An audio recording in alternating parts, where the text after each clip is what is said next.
Руфина кечкенә Ралина белән игә кайтырга җыена, әлеге сабый гаиләдә 4нче бала булып дөньяга килә.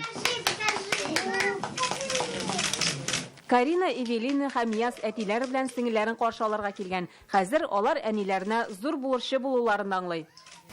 Помогать, о ней заботиться. Молодец. Я честно рад.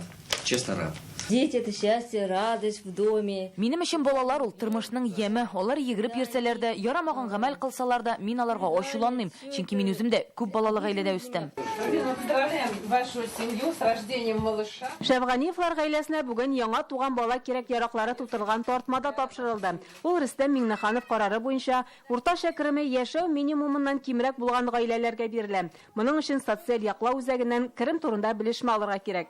Районда хатын-кыз пропискада тора икән, ә үзе Казанда тапкан икән баланы. Һәм инде ул шул коробканы, ул аның кереме әз икән, ул шундый соцзащитада справканы алып, үзенең яши торган урынында, роддомда алырга мөмкин. Нужны на первое время. Монда беренче вакытта кирәкле барлык җиһазлар да бар. Демография һәм сәламәтлек саклау илкүләм проектлары буенча быел тагын берничә кагыйдә гамәлгә керде. Беренчесе, 5 яки оннан да күбрәк бала тәрбияләүче гаиләнең кереме яшәү минимумыннан кимрәк булса, өстәмә компенсация каралачак. Икенчесе, күп балалы гаиләнең шулай ук кереме әз булса, балалар бакчасына түләнгән акча 100% кире кайтарыла. Өченчесе, шулай ук күп балаларга кагыла. Бу очракта дарулар өчен 10 меңлек электрон сертификат әзерләнгән. Шулпан Касымова, Данил Филатов, Яңа Гасыр каналы.